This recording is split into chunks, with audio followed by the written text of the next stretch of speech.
yang saya banggakan adalah Bapak calon guru penggerak Bapak Harun Hajat angkatan 11. Pertama-tama marilah kita panjatkan puji syukur kita kehadirat Ilahi Rabbi, yang mana pada pagi hari ini kita diberikan iman sehat sehingga kita bisa mengikuti pengimbasan diseminasi dari Bapak CGP kita, Bapak Harun Hajat, dengan keadaan sehat walafiat. Amin. Salam semoga tercurah limpahkan kehadirat Nabi besar Muhammad Sallallahu Alaihi Wasallam yang kita nantikan syafaatnya nanti di hari kiamat.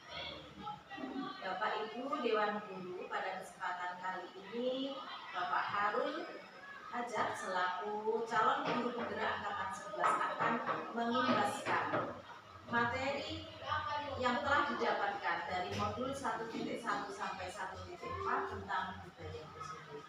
Maka dari itu, sebelum kita mulai acara, mari kita buka acara pagi hari ini dengan bacaan basmalah.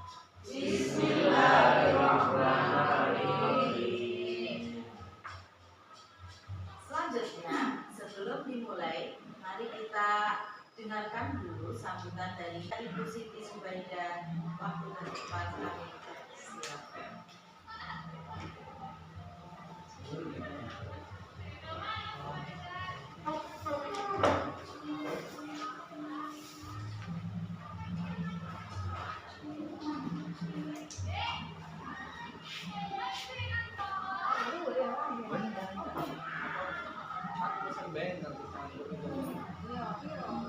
Assalamualaikum warahmatullahi wabarakatuh. Waalaikumsalam warahmatullahi wabarakatuh. Bapak Ibu sekalian, beserta Bapak Harun Hajat selaku CGP angkatan 11. Alhamdulillah Bapak Ibu semua nanti akan mendapatkan materi yang sangat kita gunakan dalam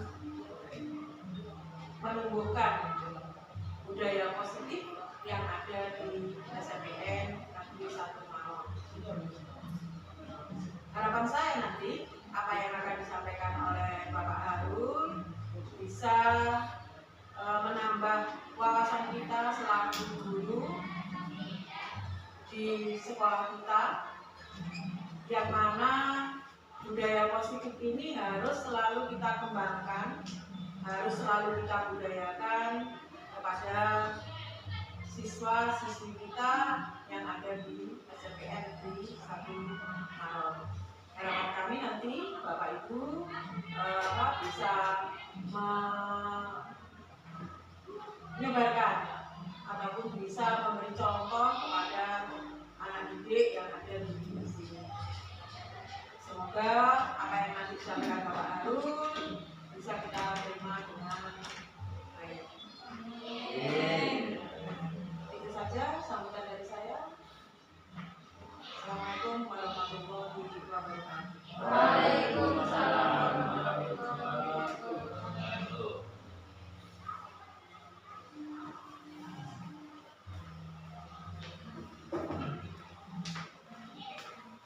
Terima kasih sambutan Ibu Kepala Sekolah yang sudah menyemangati kita untuk belajar pada pagi hari ini. Tentunya kita sudah tidak sabar mendengarkan pemateri kita tentang apa itu budaya positif, kemudian bagaimana menumbuhkannya kepada murid, serta bagaimana kita menyebarkan praktik baik segitiga restitusi kepada murid.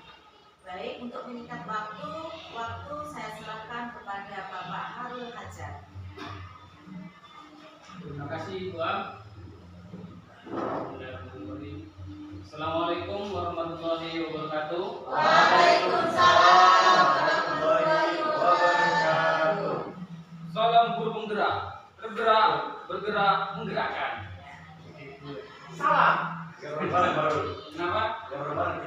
Oke, kita contohkan dulu Pak ya. Salam guru penggerak, tergerak, bergerak, menggerakkan. Oke, dua, bergerak. Gimana kan tadi? Oke. Semangat Pak. Ayo. Dari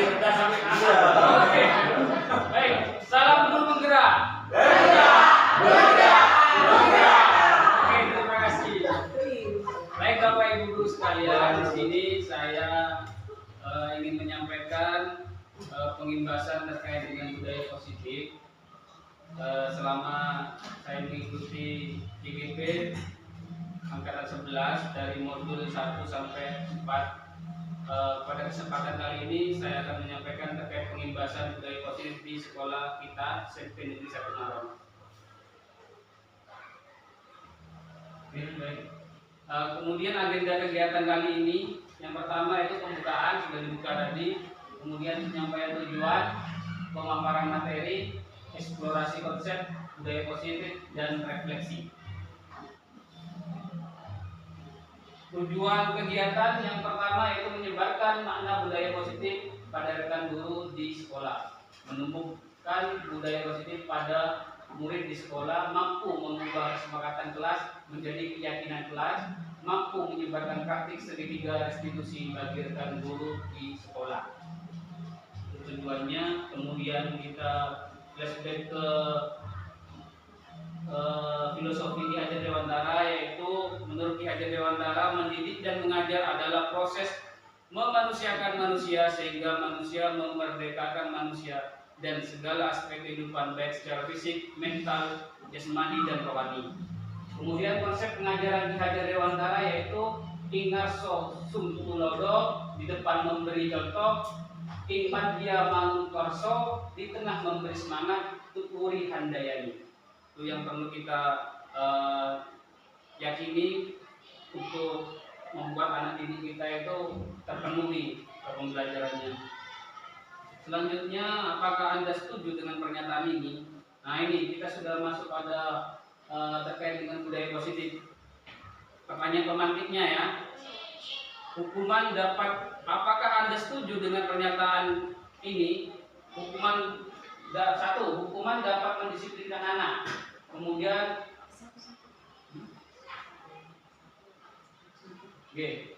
nomor 1, hukuman dapat mendisiplinkan anak. Apakah setuju? Setuju.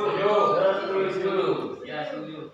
Kemudian 2, pemberian hukuman dengan hal positif seperti membaca atau membersihkan halaman sekolah dapat meningkatkan disiplin anak. Setuju? Bisa, iya, bisa. Oke. Yang nomor 3, memberi penghargaan dapat meningkatkan motivasi belajar. Setuju. Oke, itu kan terkait dengan keyakinan Bapak Ibu guru yang selama ini kita lakukan ya. Sebelum kita masuk ke tahap berikutnya. Oke, budaya positif. Apa yang Bapak Ibu ketahui tentang budaya? Kemudian apa makna budaya positif menurut Bapak Ibu? Ya, mungkin ada yang tahu Bapak Ibu guru terkait dengan budaya itu apa? Kebiasaan. Kemudian yang lain, Bapak Ibu guru yang lain terkait dengan budaya. Budaya itu kata Bu Novi tadi kebiasaan. Ada lagi. Iya, kebiasaan tetap ujung-ujungnya tetap kebiasaan. Kebiasaan. Perilaku segala macam mau tidak mau berujung Budaya, kebiasaan kemudian menjadi budaya. Gitu. Kemudian apakah makna positif menurut Bapak Ibu? Makna budaya positif menurut Bapak Ibu? Kebiasaan yang baik gitu ya. kebiasaan yang Oke. baik yang membentukkan. Oke, di situ dijelaskan bahwasanya budaya merupakan suatu yang menjadi kebiasaan. Kita lanjut positif. Positif mengarah pada perilaku baik. Budaya positif memiliki makna perilaku baik yang menjadi kebiasaan. Benar kata Bapak Ibu guru sekalian. Kemudian budaya positif di sekolah merupakan kebiasaan hal yang baik mencakup sikap atau perilaku maupun tutur kata oleh seluruh warga di sekolah. Contoh, melaksanakan tata tertib sekolah, cipta kebersihan dan lingkungan, kejujuran, religius, kepedulian, sifat toleransi, sikap nasionalis. Lanjut. Kemudian budaya positif terdiri dari 1. Disiplin positif dan nilai kebajikan. 2. Kebutuhan dasar manusia dan dunia berkualitas. 3. Teori motivasi atau hukuman atau penghargaan. 4. Keyakinan kelas. 5. Posisi kontrol. Dan 6. Segitiga restitusi. Seluruh bagian-bagian materi ini memiliki keterkaitan yang saling berkesinambungan. Disiplin budaya, disiplin positif dan nilai kebajikan. Apa yang Bapak Ibu ketahui tentang disiplin? Nah, mungkin ada yang tahu terkait dengan disiplin itu apa? Yang selama kita terapkan di sekolah kita terkait dengan disiplin, dan selalu digembar-gemborkan itu harus disiplin ya. Taat. Oke. Tepat waktu sesuatu pada Temannya. Oke, baik. Oke. Benar sekali terkait dengan disiplin, ada yang bilang taat, tepat waktu, menempatkan diri pada tempatnya ya. Nah, kalau pengertiannya adalah berasal dari bahasa Latin disciplina, yang artinya belajar. Nah, disiplin mengacu pada disiplin diri yang memiliki tanggung jawab terhadap apa yang dilakukan berdasarkan nilai-nilai yang diyakini. Seperti Pak Gusel tadi bertanggung jawab itu termasuk kategori disiplin. Kemudian disiplin merupakan salah satu cara menerapkan disiplin yang bertujuan untuk menumbuhkan kesadaran serta memberdayakan peserta didik tanpa imbalan penghargaan atau reward, ancaman atau hukuman. Kemudian sebagai pendidik, tujuan kita menciptakan peserta didik yang memiliki disiplin sehingga mereka berperilaku mengacu kepada nilai-nilai kebajikan universal dan memiliki motivasi intrinsik dalam perubahan perilaku ke arah yang lebih baik. Lanjut, nilai-nilai kebajikan adalah sifat-sifat positif manusia yang merupakan tujuan mulia yang ingin dicapai setiap individu.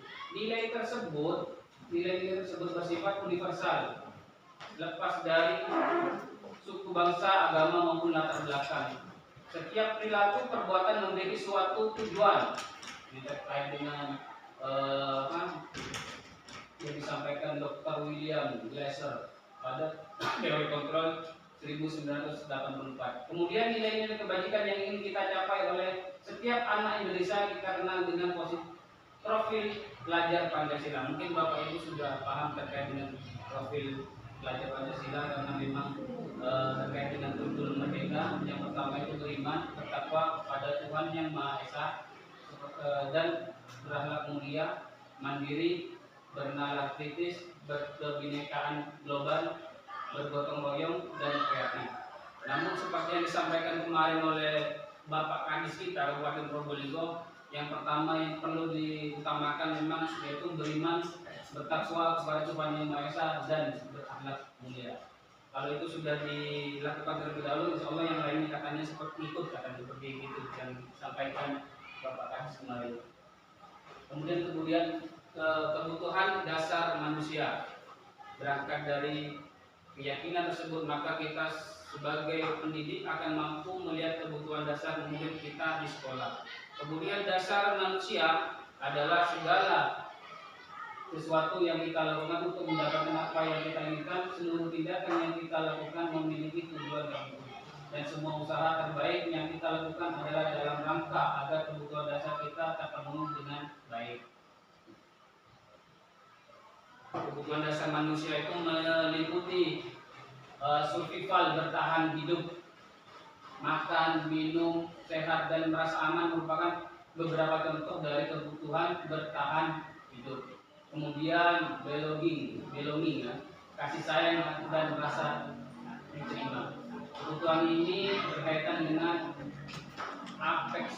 aspek sosial, psikologis. Contoh kebutuhannya adalah rasa diterima, dicintai, dipedulikan, berbagi, bekerja sama, menjadi bagian dari kelompok. Kemudian fun atau kesenangan. Kebutuhan akan rasa senang, gembira, humor, tertawa dapat dipenuhi dengan gurauan, tantangan, dan pembelajaran bermakna, bermain sambil belajar.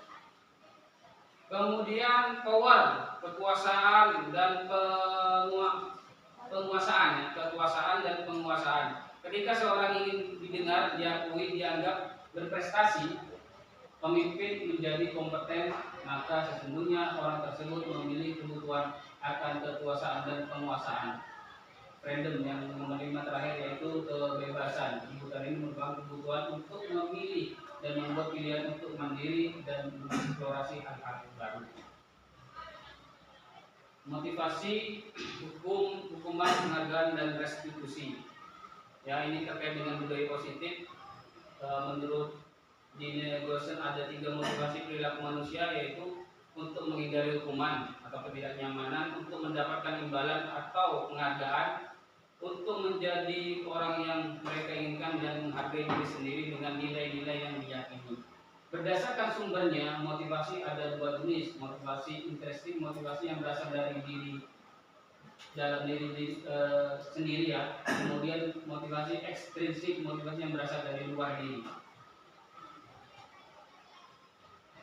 Kemudian kalau pengertiannya, motivasi adalah dorongan yang muncul dalam diri seseorang untuk melakukan atau berpikir dengan tujuan tertentu, baik sadar atau tidak sadar. Kemudian hukuman, tindakan yang diberikan kepada seseorang atas kesalahan atau pelanggaran yang dilakukan agar tidak terulang kembali. Penghargaan adalah pengakuan atas prestasi yang dilakukan seseorang. Restitusi adalah proses menciptakan kondisi bagi murid untuk memperbaiki kesalahan mereka sehingga mereka bisa kembali pada kelompok mereka dengan karakter yang lebih kuat. Kemudian Bapak Ibu sekalian, terkait dengan motivasi, hukuman, penghargaan, semuanya kita pernah melakukan itu, terutama ketika hukuman, yang ketika ada siswa salah, otomatis hukuman itu menjadi jalan keluarnya untuk menyelesaikan masalah. Itu yang kita lakukan selama ini. Berbeda dengan ketika sudah menjadi guru penggerak. Kemudian hukuman ini tidak terencana tiba-tiba. Ketika ada anak yang salah, tahu-tahu, oh kamu harus push up, kamu harus membersihkan ini hukuman yang memang tidak terencana. Kemudian murid tidak tahu apa yang akan terjadi atau tidak dilibatkan, bersifat satu arah, berupa fisik dan psikis atau hukuman. Kemudian konsekuensi, ketika sudah dihukum, kemudian ada konsekuensi, yaitu terencana disepakati sesuai aturan. Berarti tata tertib itu, ketika tata tertib itu dilanggar, otomatis konsekuensinya adalah hukuman. Kalau di kita ada yang namanya poin. Kemudian murid tetap dibuat tidak nyaman. Nah, tidak nyaman karena memang ada poin itu, sehingga murid merasa namanya tercatat sebagai anak yang memang dikategorikan nakal. Sikap guru memonitoring atau memonitor murid, dipantau anaknya. Kemudian restitusi, proses menciptakan kondisi bagi murid untuk memperbaiki kesalahan. Kemudian proses yang kolaboratif, mengajarkan murid untuk mencari solusinya sendiri. Nah, ini yang nanti akan kita tekankan terkait dengan teori restitusi untuk penyelesaian masalah. Keyakinan kelas, sesuai profil Ki Hajar Dewantara bahwa pendidikan adalah menuntun kodrat anak, sehingga anak pun tentunya telah memiliki nilai-nilai kebajikan yang telah mereka yakini. Keyakinan inilah yang perlu diarahkan dan dimanfaatkan untuk disusun di kelas, supaya keyakinan ini muncul dari motivasi intrinsik murid sendiri. Apa bedanya keyakinan dan peraturan? Apa bedanya keyakinan dan peraturan? Keyakinan adalah bersumber dari diri sendiri sehingga memunculkan motivasi intrinsik. Kemudian peraturan cenderung dibuat untuk mengikat sehingga bisa saja murid merasa terpaksa melakukannya. Jadi penekanannya nanti akan terkait dengan keyakinan kelas atau kesepakatan. Nah, ini contoh dari peraturan: selalu kembalikan buku ke tempatnya. Terkait dengan tata tertib, misalnya di perpus ini ya, selalu mengembalikan buku ke tempatnya, dilarang mengganggu orang lain, hadir sekolah 15 menit sebelum pembelajaran dimulai, dilarang melakukan kekerasan, dilarang menggunakan narkoba bergantian atau menunggu giliran.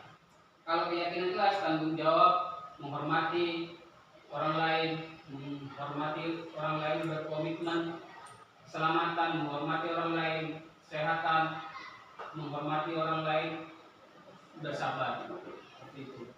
Ini sambungannya sebenarnya selalu kembalikan buku di tempatnya, itu harus tanggung jawab, dilarang mengganggu orang lain, menghormati orang lain, hadir sekolah 15 menit sebelum pembelajaran, itu termasuk menghormati orang lain dan komitmen.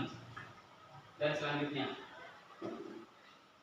kesepakatan kelas ini kelas 8B ini sudah disepakati oleh anak-anak kelas 9B karena saya selaku wali kelas 8B sudah menyampaikan ke anak-anak terkait dengan kesepakatan kelas. Yang pertama yaitu berdoa sebelum dan sesudah pembelajaran, kemudian hadir tepat waktu dan meminta izin keluar kelas, menjaga kebersihan dan keindahan kelas, bersikap jujur, sopan dan saling menghormati, aktif di setiap pembelajaran, berpenampilan rapi dengan menggunakan atribut sekolah, bertanggung jawab dengan tugas yang diberikan, tidak boleh membawa HP tanpa izin dari guru yang bersangkutan. Ini keyakinan kelas 8B. Kemudian ini ada sebuah pertanyaan atau bisa jadi speaking ini Bapak Ibu sekalian. Cobalah buka ini terkait dengan kata kuncinya permainan ini ya, yaitu cobalah buka. Nah, di sini ada instruksi Anda dan teman Anda, Bapak Ibu guru dan Bapak Ibu guru yang lainnya akan melakukan kegiatan cobalah buka. Yang pertama itu Anda adalah A, ya bisa dibaca nih ya. Tugas Anda adalah mengumpulkan salah satu tangan Anda. Coba Anda bayangkan bahwa Anda menyimpan sesuatu yang sangat berharga di dalam kepalan tangan tersebut. Ya, Anda perlu menjaga benda tersebut sekuat tenaga Anda karena begitu pentingnya untuk hidup Anda. Tugas B, rekan Anda, ya, mencoba dengan segala cara membuka kepalan tangan Anda. Teman Anda boleh membujuk, menghardik, mengintimidasi, memarahi, menggoda, menggelitik, bahkan menawari ada uang agar Anda bersedia membuka kepalan tangan Anda. Nah ini mungkin ada yang bisa mempraktekkan.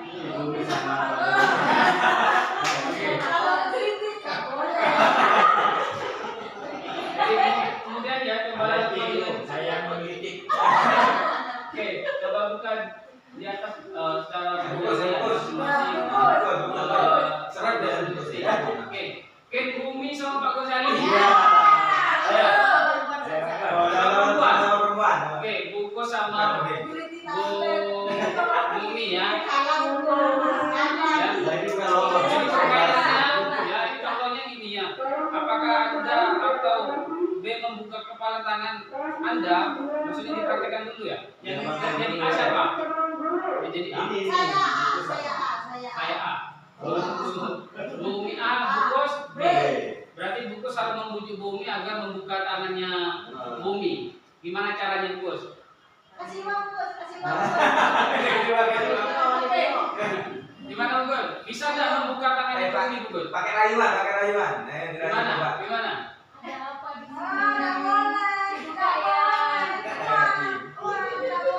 Nggak boleh. Oke. Gimana bisa berhasil? Bukus berhasil? Ternyata tidak berhasil, berarti yang ke apa ini? Yang kedua, cobalah buka dia dengan apa? Dia dengan B secara bergantian. Masing-masing A dan B memiliki waktu 30 detik saja. Sesudah itu diskusikan kegiatan ini dan coba jawab pertanyaan di bawah ini secara mandiri dan diskusikan kembali dengan rekan Anda. B, bandingkan jawaban Anda apakah berbeda atau sama, bila mana berbeda kiranya mengapa. Nah, kalau kita jawab pertanyaannya, karena sudah mempraktekkan tadi ya, apakah Anda atau B membuka kepala tangan Anda? Tadi yang Anda ya. Mengapa? Nah, alasannya sekarang mengapa? Kenapa Umi kok tidak membuka kepala Karena tangannya? ada sesuatu yang harus saya genggam karena tidak boleh orang tahu. Oke. Rahasia. Oke. Berarti memang Bumi ada sesuatu yang memang berharga sehingga memang tidak sembarangan. Tidak sembarangan orang mau mengetahui apa yang digenggam oleh Bumi. Kira-kira boleh diketahui Bumi? Tidak boleh. Tidak boleh. Selanjutnya, apakah Anda atau B menutup kepala tangan Anda? Mengapa? Apa alasan Anda atau tetap tadi itu sudah ya. Kemudian yang nomor 3 dalam kegiatan ini sesungguhnya siapa yang memegang kendali atau kontrol untuk membuka atau menutup kepala tangan? Siapa? Dirinya sendiri. Berarti yang A ya, yang A. Ya. Ya, jadi memang walaupun dirayu seperti apa, dihadir bahkan tadi diintimidasi, tapi kalau itu suatu hal yang sangat berharga, otomatis tidak akan diberikan kepada siapapun. Jadi posisi kontrolnya berada pada diri kita Sendiri. Nah, kemudian 5 posisi kontrol, ya. Menurut Daily Gosen ada 5 posisi kontrol yang perlu dipahami oleh seorang pendidik. Yang pertama, posisi menghukum, posisi membuat rasa bersalah, posisi teman, posisi pemantau, posisi manajer. Nah, ya, ya, ini terkait dengan deskripsi penghukum, ya, itu biasanya kalau diucapkan dan tindakan cenderung menyakiti, itu posisi menghukum. Ya, ada bapak ibu guru yang berposisi seperti itu. Kemudian membuat rasa bersalah, ucapannya cenderung memelas, sehingga membuat anak itu merasa bersalah, ya. Kemudian kalau teman, ucapannya dan tindakannya akrab. Pemantau, ucapannya dan tindakannya datar dan formal. Nah, manajer, nada suara halus, mendekat kepada murid dan tidak kaku. Kemudian kemudian dihukum lagi, ya. Penghukum, murid merasa sakit, hati bahkan bisa dendam. Kemudian meletakkan guru di luar dunia berkualitas. Kemudian membuat murid mengulangi kesalahan, membuat rasa bersalah, murid menjadi merasa bersalah, meletakkan guru di dalam dunia berkualitas, membuat murid merasa gagal dan rendah diri. Murid yang teman, murid merasa senang dan nyaman, meletakkan guru di dalam dunia berkualitas, membuat murid bergantung pada guru. Jadi kalau posisi kita di teman itu biasanya murid itu akan bergantung kepada kita. Ada apa-apa larinya ke guru tersebut. Kemudian yang pemantau, murid mengetahui kesalahan dan konsekuensinya, murid menganggap guru meletakkan peraturan sebagai dunia berkualitas. Jadi kalau pemantau itu sangat idealis sekali terkait dengan aturan sekolah. Murid tidak nyaman saat melaksanakan konsekuensinya. Kemudian manajer, ya, murid menggali sendiri kesalahan dan solusinya, meletakkan guru dalam dunia berkualitas, mandiri dan bertanggung jawab. Nah, posisi kontrol seperti apakah yang Bapak Ibu harus lakukan? Nah, mari kita lihat videonya. Ya, kita amati apakah selama ini kita itu di posisi yang mana. Kita bisa lihat video yang akan saya share, yang akan saya tampilkan.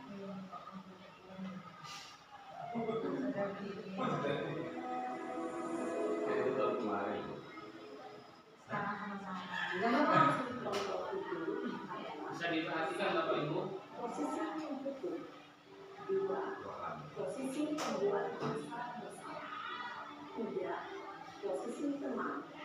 4. Posisi pemantau atau monitor. Dan 5. Posisi manajer. Untuk lebih memahami kelima posisi tersebut, mari kita saksikan kasus lain yang menambahkan dan melihat bagaimana kelima posisi kontrol dalam menghadapi masalah tersebut. Posisi penghukum. Ya.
dampak terjadi ketika itu berada pada masa ini cenderung akan membuat kesehatan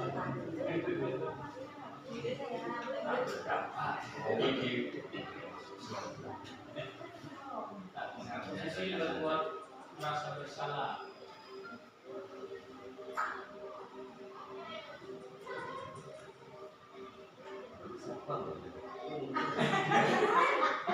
Siapa mau Iya, begini? jangan bilang itu. Positif.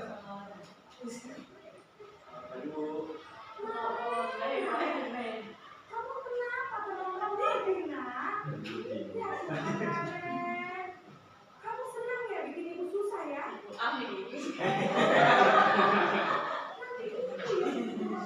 Iya.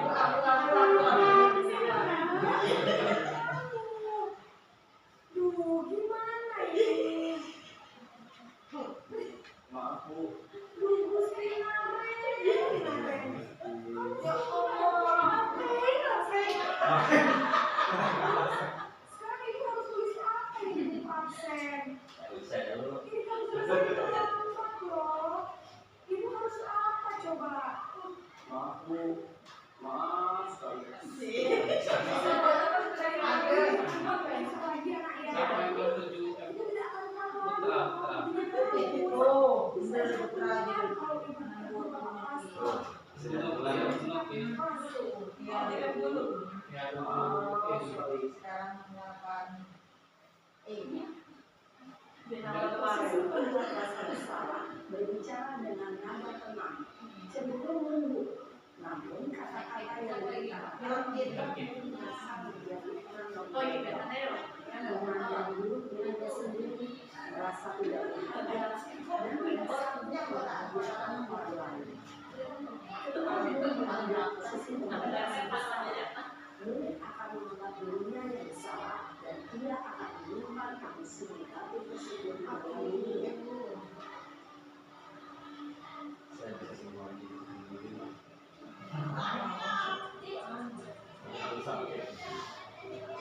Tergantung muridnya lah ya. Kalau muridnya pink, ya Makanya nanti eksekusi itu dan apa tadi?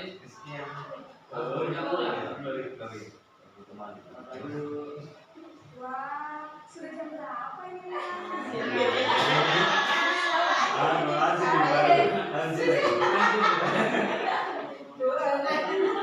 Kamu mau menyalahkan ibu kamu. Kamu bukannya anak yang lagi paling kencang. Kok terlambat sih? Iya Bu, tadi memang terlambat banget tadi. Jadi biarpun saya kencang, tetap gak kejar Bu. Ya sudah sana. Nanti lain kali larinya lebih kencang lagi ya. Biar gak terlambat lagi. Bikin senang ibu. Demi ibu.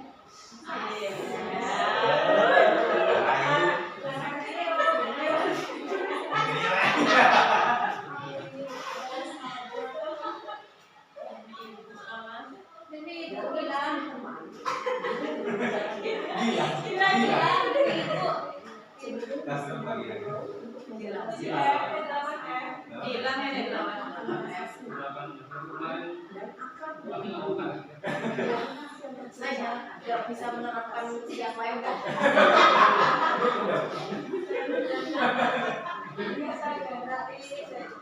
Maka ada faktor ketergantungan dari murid kepada orang tua. Terpaksa saya nggak Absennya sehingga murid bisa Saya di masa belum terlalu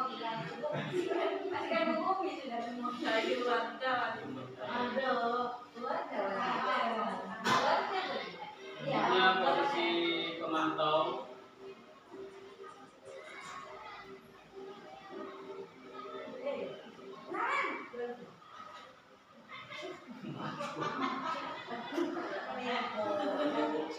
Naren, apa peraturan sekolah kita tentang jam berapa kita harus masuk sekolah, nak?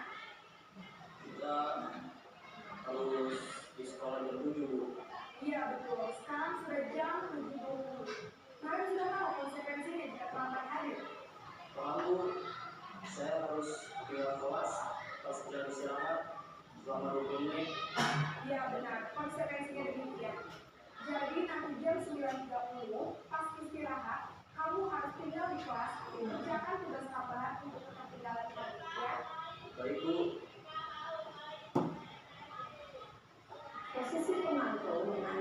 melakukan penghitungan data untuk mengontrol murid. Guru mengarahkan murid berdasarkan peraturan dan konsekuensi. Seorang pemantau menunjukkan bahasa tubuh dan ekspresi wajah yang nyata dan cenderung formal.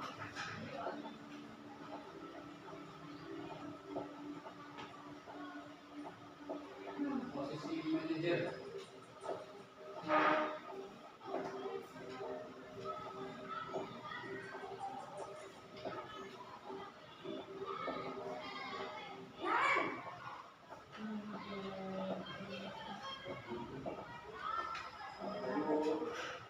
Selamat pagi, Naren. Aku, saya terlambat. Iya, sekolah masuknya jam 7, sekarang sudah jam 7:20 menit. Jadi sekarang bagaimana ini, Naren? Baiklah, menurut kamu, keyakinan sekolah yang mana yang perlu kamu tingkatkan? Mengalir sendiri dan orang ini mungkin ya Bu. Setuju. Jadi, apakah Naren meyakini prinsip saling menghormati tersebut? Iya Bu, saya meyakininya. Apakah Naren bersedia memperbaiki masalah kekeluargaan ini? Bersedia Bu. Bagaimana dengan yang lain perbaikinya seperti apa? Saya akan coba untuk tidak lupa menyediakan alarm saya Bu. Baik, kalau lagi pengalaman di rumah, ada orang yang kira-kira bisa bantu mengingatkan tidak? Ada Bu, karena saya, Kaima. Ada lagi selain KM? Selain Kaima, ada ibu saya.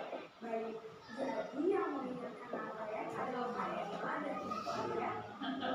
Kira-kira akan mulai sekolah kapan, Naren? Setelah sekolah akan segera saya lakukan. Baik, jadi Naren akan setel alarm untuk bangun besok pagi. Matikan Dan alarm. akan diingatkan oleh kakak dan ibu dan Naren ya. Ada lagi yang mau Baca jamnya. Kami sholat Jumat. Tidak ada Bu. baik, Naren. Terima kasih sudah ada sama kamu. Sekarang mau memulai kelas 7. Baik Bu, terima kasih. Posisi manajer adalah posisi kontrol yang disarankan agar membimbing murid memiliki sikap disiplin yang tinggi, yaitu murid yang mandiri, bertanggung jawab, dan dapat memecahkan masalah. Tujuan dari posisi ini adalah agar murid dapat berefleksi atas tindakannya. Guru akan lebih tulus memberikan pertanyaan-pertanyaan bermanfaat sehingga membuat murid dapat belajar dari kesalahannya dan mencari sebuah solusi untuk penyelesaiannya. Setelah mengamati ada 5 posisi kontrol tadi, kira-kira posisi mana yang paling ideal? Posisi mana yang dapat menunjang motivasi implisit murid? Ya, tentu posisi manajer. Posisi ini adalah posisi ideal yang ingin dituju setiap pemimpin. Pada posisi kedua, guru dapat mendapatkan disiplin positif perjalanan seorang guru sampai pada posisi seorang manajer. Namun, tujuan kita pasti, yaitu menciptakan murid-murid yang mandiri, merdeka, dan bertanggung jawab. Semoga penggambaran 5 posisi kontrol yang telah diperlihatkan ini dapat menjadi ajang refleksi bagi kita semua, agar dapat terus mengasah dan menerapkan disiplin positif yang memerdekakan murid. Mari terus berlatih dan bersemangat. Selamat menerapkan. Salam dan bahagia, Ibu dan Bapak Guru. Hebat.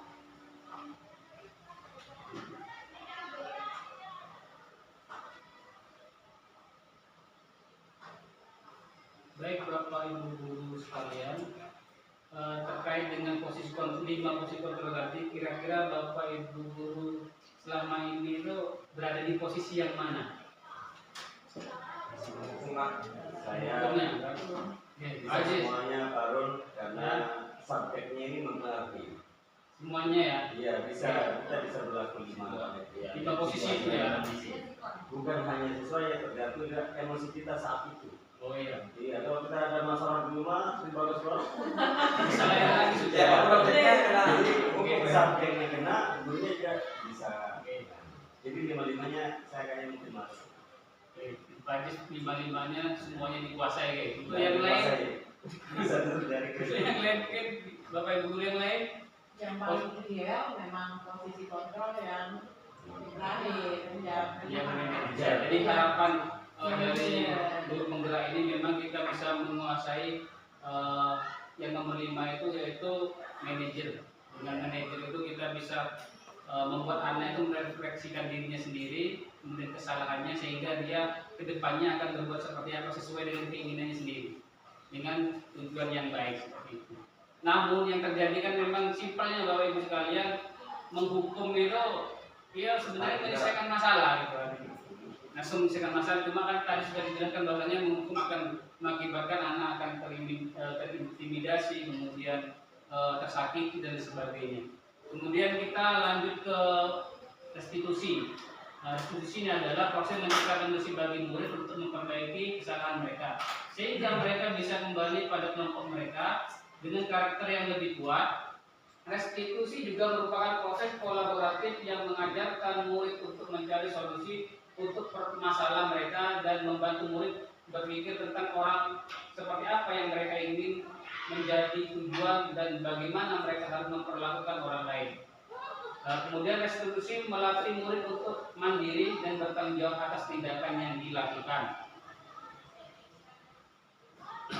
Ciri-ciri restitusi yang pertama, bukan untuk menembus kesalahan, namun untuk belajar dari kesalahan. Yang kedua, memperbaiki hubungan. Yang ketiga, tawaran, bukan paksaan. Restitusi menuntun untuk melihat ke dalam diri. Yang nomor 5, restitusi mencapai kebutuhan dasar yang mendasari tindakan. Yang nomor 6, restitusi diri adalah cara yang paling baik. Yang 7, restitusi fokus pada karakter bukan tindakan. Yang ke-8, restitusi fokus pada solusi. Yang ke-9, restitusi mengembalikan murid yang berbuat salah pada kelompoknya. Di sini ada segitiga restitusi, yaitu langkahnya adalah yang pertama itu menstabilkan identitas. Kita semua akan melakukan hal terbaik yang bisa kita lakukan. Kemudian validasi tindakan yang salah. Semua perilaku memiliki alasan. Kemudian yang nomor 3, menanyakan keyakinan. Nah, kita semua memiliki motivasi internal, motivasi dari diri kita sendiri. Kemudian segitiga restitusi lambangnya seperti ini. Kemudian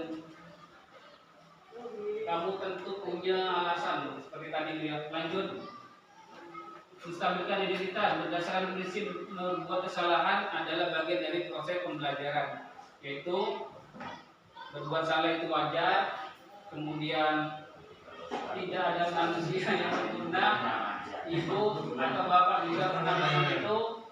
Jadi ini menstabilkan, jadi meredam masalahnya siswa agar tidak menambah emosi seperti itu. Kemudian validasi yang salah, yaitu berdasarkan prinsip setiap perilaku berupaya memenuhi suatu kebutuhan tertentu. Kamu pasti punya alasan mengapa melakukan hal itu.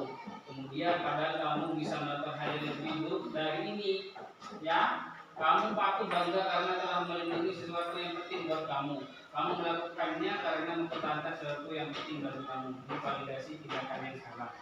Selanjutnya menanyakan keyakinan berdasarkan prinsip teori kontrol bahwa pada dasarnya kita termotivasi secara implisit, berarti dari dalam diri kita sendiri. Apa keyakinan kelas kita, kemudian nilai-nilai apa yang telah kita sepakati bersama. Seperti apa gambaran kelas yang ideal buat kamu. Kamu ingin menjadi orang yang seperti apa? Ini semua disampaikan kepada murid kita ketika anak tersebut melakukan sebuah kesalahan. Budaya positif dikatakan sebagai implementasi penerapan kebiasaan yang dilakukan masyarakat dalam keseharian sehingga memberi dampak baik bagi kehidupan lainnya. Contoh kedisiplinan, kejujuran, kebersihan, kesehatan, kepedulian, keramahan, dan menghargai orang lain. Mari kita sama-sama praktekkan segitiga restitusi untuk menghadapi murid yang melakukan kesalahan. Langkah yang pertama yaitu Bapak Ibu guru, yaitu menstabilkan identitas seperti yang disampaikan tadi sudah. Validasi tindakan yang salah, tanyakan keyakinan. Nah, sebelum saya akhiri, mari kita lihat video terkait dengan restitusi, penyelesaian masalah menggunakan segitiga restitusi.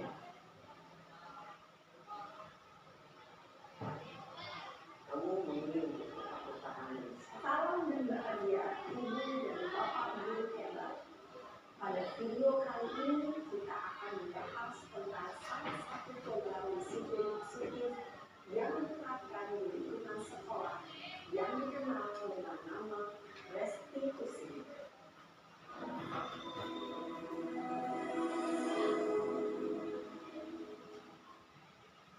Restitusi digunakan oleh aparat pendidikan dan dosen berlandaskan pada teori kontrol dan riset.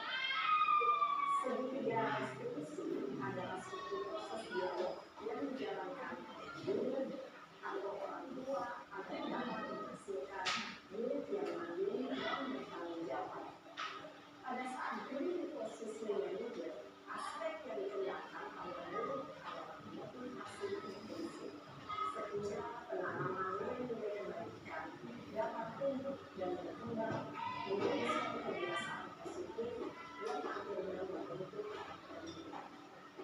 Proses dialog ini terdiri dari 3 langkah yang digambarkan pada ketiga sisi pada segitiga restitusi.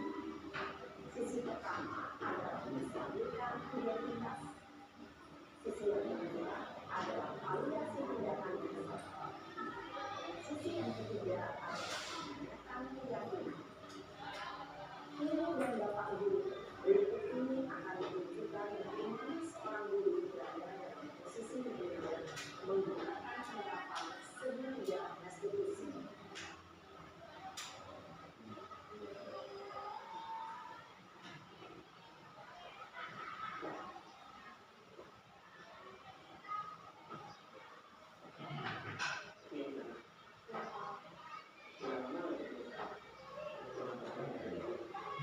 Kok Pak, kok banget? Masa aku dikatain tukang fitnah Pak? Ya aku marah lah. Aku balik dikatain mereka di depan kelas. Kok banget? Oh begitu. Ya pasti karena saya terbesar. Maka juga karena apabila ada yang membuka, kemudian pada saat itu kamu melakukan. Ya saya harus memakai mereka Pak. Kok banget? Saya ucap-ucap dia di depan teman-teman lain. Oh begitu. Pasti kamu melakukan seperti itu karena suatu alasan tertentu. Iya lah, saya diam saja Pak. Ya saya bela diri lah. Masa saya dituduh tukang fitnah? Ya benar. Pernyataan menjadi itu sesuatu yang itu ya. Begitu kamu tidak bisa Iya Pak. Mungkin saya masih bersabar dan saya mendekat saja. Sudah ini sekarang Pak, saya pasti bela diri. ya pasti ya. Tapi kamu memilih untuk tetap bertahan dan sabar. Kamu memilih untuk tidak berubah menjadi marah lagi. Nah, sekarang coba kita lihat lagi. Tindakan kamu yang memperhatikan di kelas. Tindakan kamu itu kira-kira sesuai dengan keyakinan kelas atau prinsip kamu tidak? Iya lah Pak. Sampai Pak, jangan marah. Jadi keyakinan Ya, saya setuju sama orang lain. Mungkin aku kan jadi wakil. Jadi ada mengenal seperti itu. kamu meyakini ada orang itu terus tidak. Yakin lah Pak. Iya, itu tidak. Kalau kamu ada juga keyakinan yang kira-kira kamu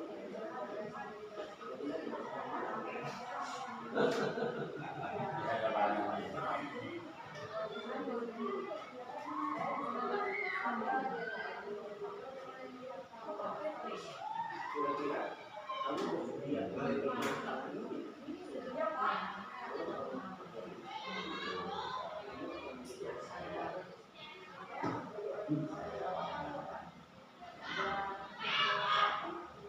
Ya, menurut kamu bagaimana rasanya menjadi orang seperti itu? Ya nyaman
Pernyataan atau pertanyaan bisa disampaikan dengan suara tidak mewakili atau menunjukkan sesuai dengan melakukan pilihan. Satu, kamu bisa saja memberikan lebih banyak dari ini. Dua, aku bukan berpikir apa suatu hal sama dengan tiga, kamu melakukan sesuatu yang empat, mungkin kamu bisa mempelajari suatu perilaku baru yang lebih efektif. Selanjutnya, kita akan simak sisi praktik, yaitu menanyakan keyakinan. Ilmu kontrol menyatakan bahwa dasarnya kita termotivasi secara implisit. Pada saat perilaku yang salah telah divalidasi dan identitas sukses telah stabil, maka murid telah siap menaikkan keyakinan-keyakinannya dengan tindakan yang besar. Dan penelitian Indonesia ini menjadi hal yang lucu. Pertanyaan-pertanyaan ini dapat memberikan keyakinan-keyakinan yang dianut murid. Satu, sebagai keluarga atau kelas, apa yang kita yakini? Dua, nilai apa yang telah kita sepakati? Tiga, seperti apa yang dalam sebuah kelas yang ideal? Empat, ada yang menjadi fungsi apa?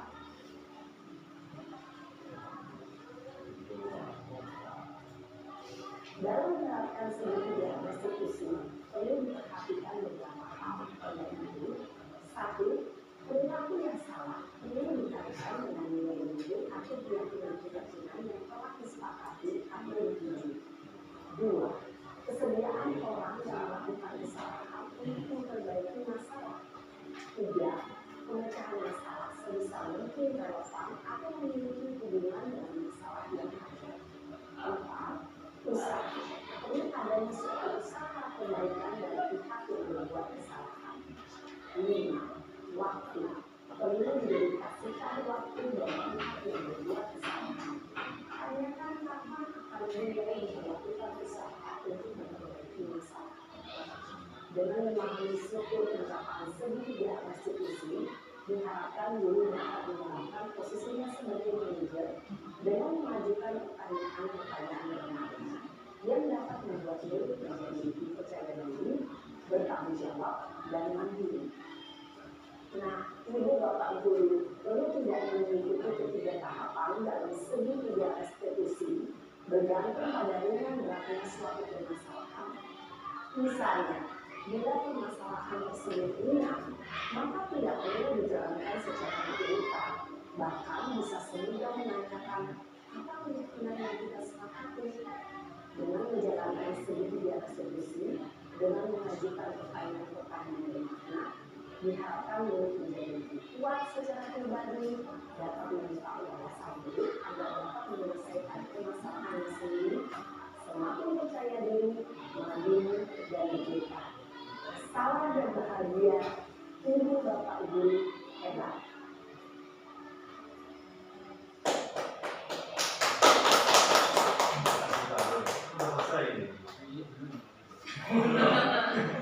Masih ada lagi?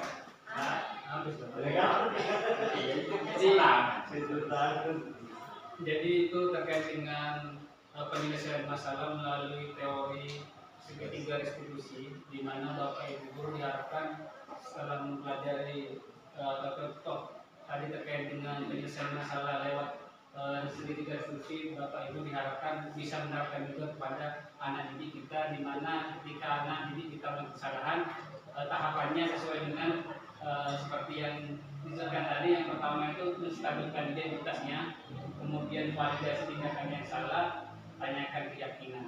Jadi harapan saya selaku CGP berharap Bapak Ibu guru juga ketika ada anak yang salah juga menerapkan segitiga restitusi tersebut. Mungkin itu yang bisa saya sampaikan terkait dengan pemaparan budaya positif. Selanjutnya saya serahkan ke moderator. Terima kasih. Baik, kita beri applause dulu untuk Terima kasih ilmunya yang sudah luar biasa tentang disiplin positif, bagaimana menumbuhkan, menerapkan, dan menyebarkan budaya positif tersebut. Kemudian beliau juga sudah menyampaikan 5 kebutuhan dasar manusia, kemudian posisi kontrol guru, serta yang terakhir penerapan segitiga sensitif kepada siswa.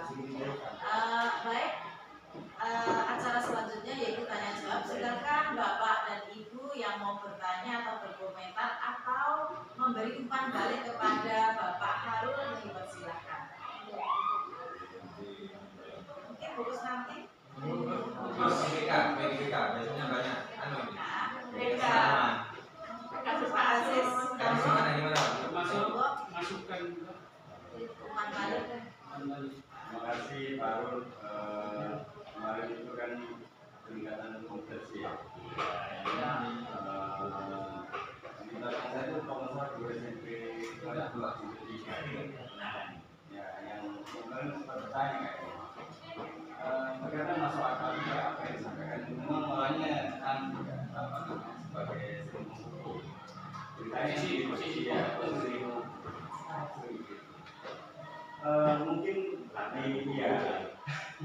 di teorinya memang kita bedakan antara penulis, maksudnya yang membuat teori yang paling kan hanya 1 bulan 2 bulan gitu lah. Sedangkan kita sebagai praktisi yang guru itu langsung berhadapan tiap itu akan kelihatan bedanya antara praktisi dengan peneliti. Kalau peneliti kan ya tadi ada teori Gaussian, teori apa gitu. Memang dia sebagai peneliti tidak bersentuhan langsung dengan siswa, sehingga antara teori dengan praktek itu kadang ya butuh transisi mungkin ya. Dan tidak ada yang perlu kita salahkan dan benarkan, karena yang kita hadapi di lapangan itu adalah kita sebagai praktisi, tetapi minimal ada panduan dari teori itu. Nah, Pak Harun, dengan proses seperti itu bagaimana sikap kita? Apakah nanti di lapangan ada yang mungkin manajer atau apa gitu? Apakah masih tetap dibolehkan? Ini bagi kita sebagai guru. Ya, gitu ya. Terima kasih Pak Aziz.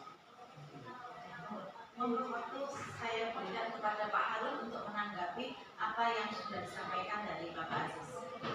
Oke, baik, terima kasih Pak Aziz atas tanggapannya dan pembaliknya ya. Gini Pak Aziz, yang jelas terkait dengan yang sudah saya pelajari terkait dengan tindakan seperti itu, penghukum istilahnya tadi itu yang memang kita hindarkan dalam konteks PGP ini, atau dalam teorinya budaya positif ini. Namun seperti yang saya sampaikan kemarin itu ketika Bukol, saya juga menyampaikan itu. Dan memang kita sebagai guru tidak bisa mengontrol orang lain, tapi kita sendiri yang harus mengontrol kita sendiri agar tidak melakukan itu. Kalau orang lain diminta untuk tidak nakal, kita tidak bisa, karena anak tersebut memang karakternya seperti itu. Tapi kita diposisikan untuk mengontrol diri kita sendiri agar tidak memukul atau mempeleng atau memarah. Seperti itu Pak. Jadi memang kita yang memang harus mengontrol diri.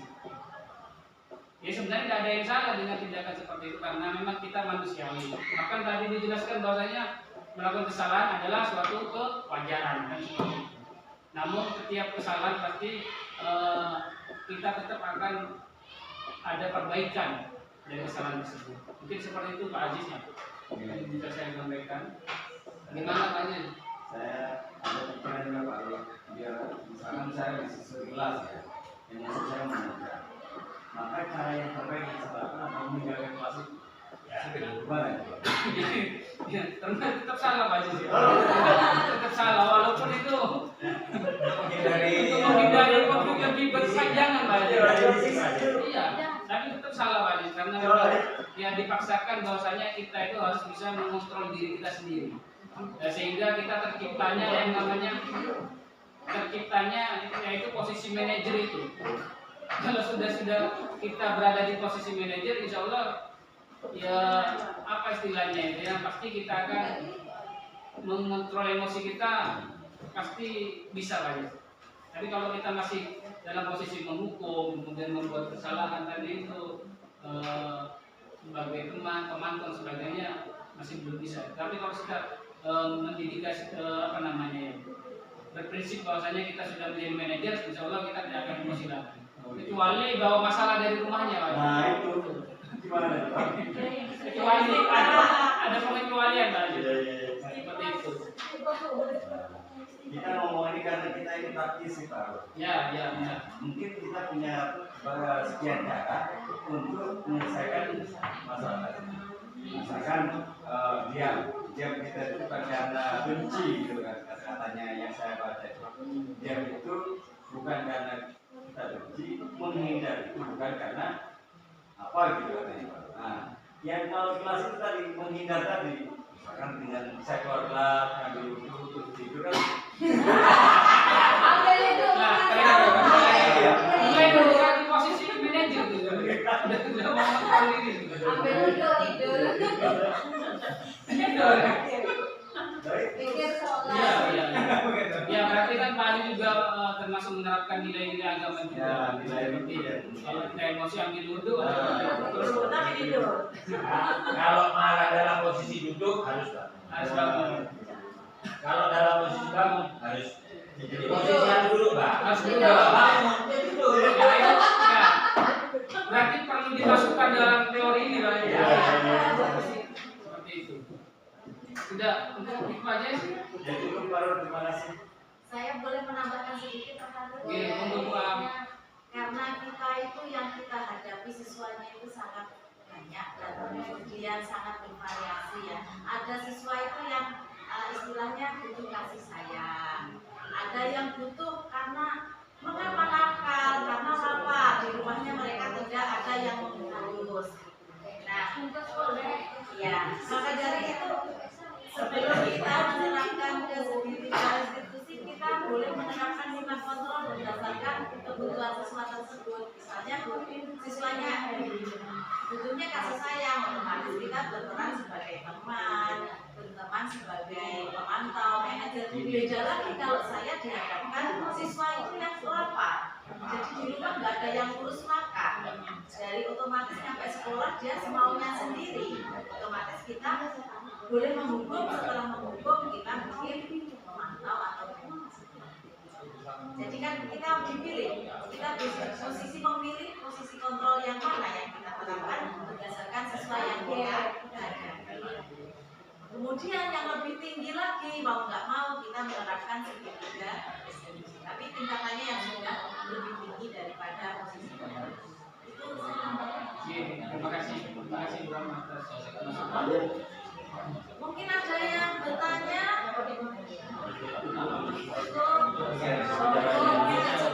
Oke, kalau sudah cukup, terima kasih selaku moderator atas partisipasi panjenengan semua dalam rangka diseminasi yang disampaikan oleh Bapak Harun.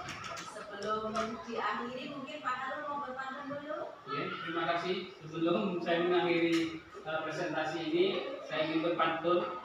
Jangan lupa nanti bilang cakep ya. Oke, jalan-jalan ketemu buaya. Buaya menerkam cendrawasih.